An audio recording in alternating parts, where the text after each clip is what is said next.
اعوذ باللہ من الشیطان الرجیم او زد علیہ ورتل القرآن ترتیلا۔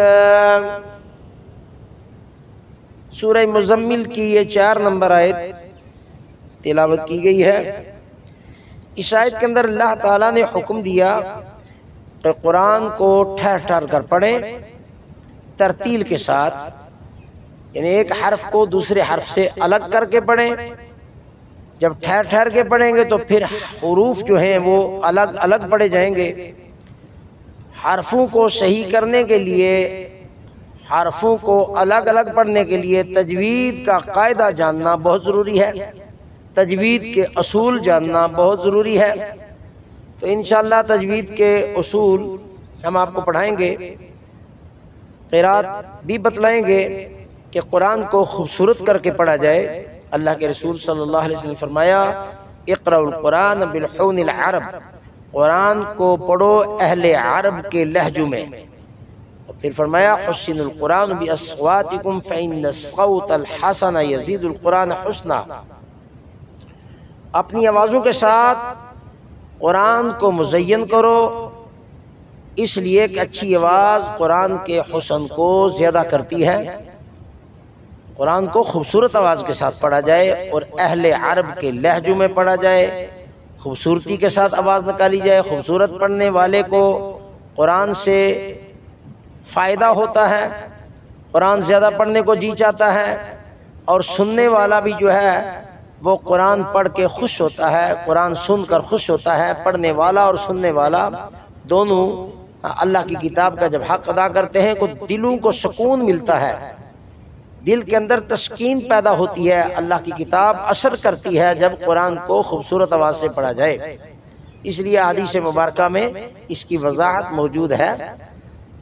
تو تجوید کے ساتھ قرآن پڑھنا بہت ضروری ہے۔ تجوید کے خلاف قرآن پڑھنا، غلط پڑھنا، بے قاعدہ پڑھنا، اسے لحن کہتے ہیں، لحن۔ اب لحن کی 2 قسمیں ہیں، لحن جلی اور لحن خفی۔ لحن خفی چھوٹی غلطی، لحن کا مطلب غلطی، چھوٹی غلطی۔ تو چھوٹی غلطی کی پھر معافی ہو جاتی ہے، چھوٹی غلطی بھی نہیں کرنی چاہیے لیکن اس سے معنی اور مفہوم نہیں بدلتا۔ بڑی غلطی جو ہے لحن جلی، بڑی واضح موٹی غلطی، اس سے بچنا بہت ضروری ہے۔ ہر قرآن پڑھنے والے کو تجوید کے یہ اصول آنے چاہیے اور یہ غلطی کی پہچان ہونی چاہیے۔ تو لحن جلی کی جو 4 قسمیں ہیں، 4 قسم کی غلطیاں ہوتی ہیں۔ تبدیل حرف بحرف، ایک حرف کی جگہ دوسرا حرف پڑھنا، اسے بڑی غلطی کہتے ہیں۔ اور حروف مدہ کو لمبا کرنا ہوتا ہے، حروف مدہ کو نہ پڑھنا، گرا دینا، چھوڑ دینا، لمبا نہ کرنا، یہ دوسری بڑی غلطی ہوتی ہے، اسے بھی لحن جلی کہتے ہیں۔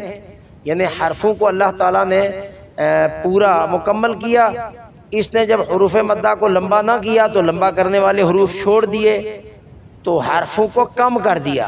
حرفوں کو کم کرنا یہ بھی بڑی غلطی ہے، اور حرفوں کو زیادہ کرنا یہ بھی بڑی غلطی ہے، اسے بھی لحن جلی کہتے ہیں۔ یعنی غیر مدہ کو مدہ بنا دینا، حرفوں کو زیادہ کرنا، غیر مدہ جلدی سے پڑھنا، اس نے لمبے کر کے حرفوں کو بڑھا دیا، حروف مدہ لگا دیے۔ آواز کو کھینچنے سے حروف مدہ کی آواز پیدا ہوتی ہے۔ آواز کو وہیں کھینچنا ہے جہاں کھینچنے کا حکم ہے، یعنی حروف مدہ پہ کھینچنا ہے، کھینچنے کو مد کہتے ہیں۔ اور جہاں مدہ نہ ہو تو وہاں آواز کو نہیں کھینچنا، وہاں جلدی سے آواز کو نکالنا ہے۔ لمبا کیا تو حرف بڑھ جائیں گے، اور جہاں لمبا کرنا ہے، مد کرنا ہے، وہاں اگر مد نہ کیا تو حرف کم ہو جائیں گے۔ تو یوں سمجھیں حرفوں کو کم کرنا اور حرفوں کو اپنی مرضی سے لمبا کر دینا، بڑھا دینا، بڑھانا بھی جرم، کم کرنا بھی جرم، یہ دونوں غلطیاں ہیں، اس کو بڑی غلطی کہتے ہیں۔ اس سے معنی اور مفہوم بدل جاتا ہے۔ اور حرکات اور سکنات میں غلطی کرنا، یعنی زبر زیر پیش کے اندر غلطی کرنا، شد والے حرف کو تشدید نہ پڑھنا، اور مخفف کو مشدد، مشدد کو مخفف، جزم والے حرف کو کے پر زبر زیر ڈال لی یا تشدید کر کے اس کو پڑھا، تو یہ بھی بڑی غلطی ہے۔ تو ان 4 قسموں سے بچنا بہت ضروری ہے۔ تو تبدیل حرف بحرف، ایک حرف سے دوسرے حرف کو بدلنا، جیسے ثا 3 نقطے والا ثا، اس کو سین سے بدلنا، ہا کو ہا سے بدلنا، قوف قوف کو کاف سے بدلنا، عین عین کو حمزہ سے بدلنا، ذال ذال کو زا سے بدلنا، وا کو بھی زا سے بدلنا، ضاد ضاد کو بھی زا سے بدلنا۔ اس کو بڑی غلطی کہتے ہیں، اس سے بچنا بہت ضروری ہے ورنہ حروف تبدیل ہو جائیں گے۔ اسی طرح حروف مدہ 3 ہیں، الف واو یا، الف واو یا، الف سے پہلے زبر، واو ساکن سے پہلے پیش، یا ساکن سے پہلے زیر، ساکن کہتے ہیں جزم والے حرف کو، تو یا ساکن اور واو ساکن ان کو جاننا بہت ضروری ہے۔ تو واو ساکن سے پہلے پیش ہوگا تو اسے لمبا کیا جائے گا، یا ساکن سے پہلے زیر ہوگی تو زیر والے حرف کو لمبا کریں گے۔